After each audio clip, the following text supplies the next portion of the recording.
Hello friends, 1/4 kilo அளவுள்ள ragi biscuit நீங்களும் செஞ்சு சேல்ஸ் பண்ணணும்னு நினச்சிங்கன்னா இந்த வீடியோ பாருங்கள், உங்களுக்கு யூஸ்ஃபுல்லாக இருக்கும். இது முழுக்க ராகி மாவுலேயே செஞ்சது. கொஞ்சமாக தான் கோதுமை மாவு சேர்த்துருக்கேன்.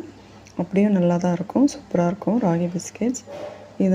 இதோட ப்ரைஸு எல்லாமே நான் அதில் கொடுத்துருக்கேன், பார்க்கலாம் வாங்க. இதுக்கு நான் கோதுமை மாவு 30 கிராம் எடுத்திருக்கேன். அதோடைய ராகி மாவு 110 கிராம் எடுத்திருக்கேன். அதுக்கப்புறம் கார்ன்ஃப்ளவர் ஒரு 20 கிராம் நான் சேர்த்துக்கிறேன்.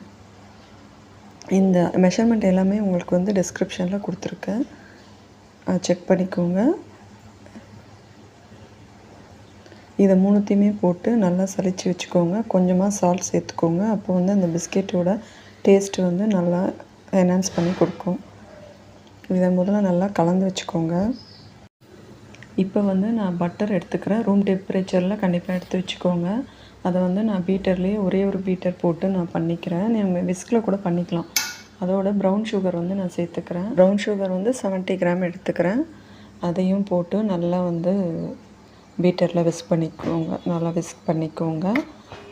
அதுக்கப்புறம் நான் பீட்டரை எடுத்துகிட்டு ஸ்பேச்சுலாவை நல்லா கலந்துக்கிறேன். இந்த மாதிரி க்ரீமியாக வரணும், அப்போ தான் உங்களுக்கு பிஸ்கெட் நல்லாயிருக்கும். இப்போ வெண்ணிலா எசன்ஸ் ஒரு 1/2 டீஸ்பூன் அதில் போட்டுக்கோங்க. போட்டு நல்லா கலந்துக்கோங்க. அதோடையே பால் நான் கரெக்டாக காய்ச்சி ஆற வச்ச பால் 3 டீஸ்பூன் போட்டுக்கிறேன். அந்த 3 டீஸ்பூனே கரெக்டாக இருந்தது. உங்களுக்கு தேவைப்பட்டதுன்னா கடைசியில் கூட ஒரு 1 டீஸ்பூன் எக்ஸ்ட்ரா சேர்த்துக்கோங்க.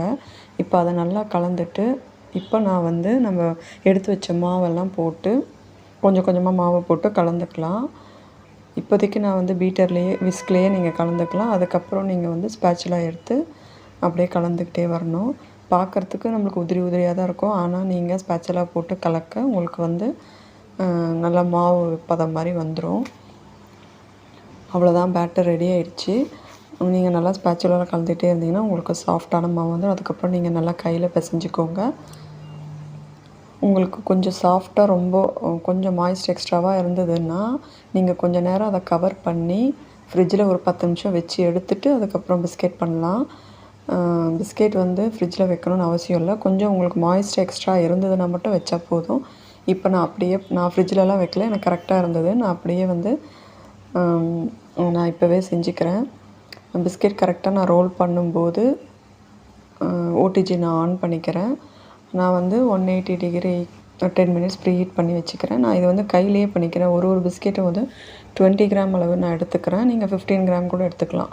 எடுத்து நான் கையிலே ஃப்ளாட் பண்ணி வச்சுக்கிறேன். இந்த மாதிரி பேக்கிங் பேப்பர் போட்டு ட்ரேயில் நான் எல்லா பிஸ்கெட்ஸும் ப்ளேஸ் பண்ணிக்கிறேன். மேலே சும்மா சின்ன டிசைன் மாதிரி இருக்கணுன்றதுக்காக அந்த கிண்ணத்துலேயே அந்த மாதிரி நான் டிசைன் பண்ணிக்கிறேன். இப்போது ப்ரீ ஹீட் பண்ண ஓடிஜியில் நான் வச்சு எடுத்துக்கிறேன்.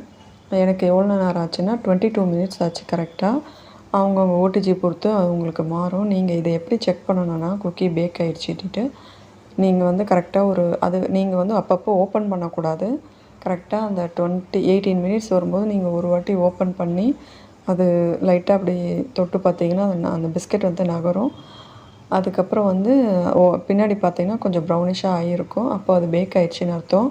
இன்னும் ஆகலையேன்னு சொல்லிட்டு வைக்காதீங்க. ஏன்னா அது நம்ம எடுத்து கீழே வச்சப்புறம் கூட உங்களுக்கு அது கொஞ்சம் நேரம் பேக் ஆகும், அந்த சூட்லேயே பேக் ஆகும். இப்போ எனக்கு 22 மினிட்ஸ் ஆச்சு. ஸோ இந்த மாதிரி இருக்கணும். அதுக்கப்புறம் ஒரு 15 நிமிஷம் அப்படியே விட்டுடுங்க. அது பாட்டு நல்லா கூல் அதுக்கப்புறம் எடுத்து நீங்கள் பேக் பண்ணிங்கன்னா தான் உங்களுக்கு அந்த கிறிஸ்பியாக அப்படியே இருக்கும். இது கரெக்டாக உங்களுக்கு 1/4 கிலோவோட எக்ஸ்ட்ரா 20 கிராம்ஸ் அப்படி தான் வரும். அதனால் 1/4 கிலோ மெஷர்மெண்ட்டுக்கு இது கரெக்டாக இருக்கும்.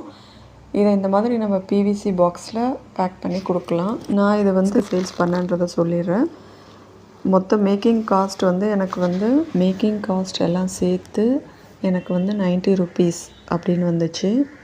நான் அதை 140 ருபீஸ்க்கு சேல்ஸ் பண்ணுறேன். பேக்கிங் சார்ஜ் நீங்கள் ஒரு 10 ருபீஸ் கூட ஆட் பண்ணிக்கலாம். ஆட் பண்ணி 150 ருபீஸ்க்கு சேல்ஸ் பண்ணலாம். நான் 140 ருபீஸ்க்கு சேல்ஸ் பண்ணுறேன். ஆனால் 1/4 கிலோவே 200 வரைக்கும்லாம் கூட சேல்ஸ் பண்ணுறாங்க.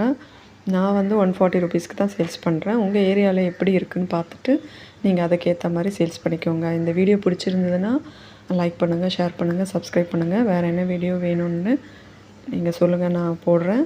அதுக்கப்புறம் இந்த வீடியோவில் என்ன கமெண்ட்ஸ், என்ன டவுட்ஸ் இருந்தாலும் கமெண்ட் பண்ணுங்கள், நான் ஆன்சர் பண்ணுறேன். ஓகே ஃப்ரெண்ட்ஸ், பாய்.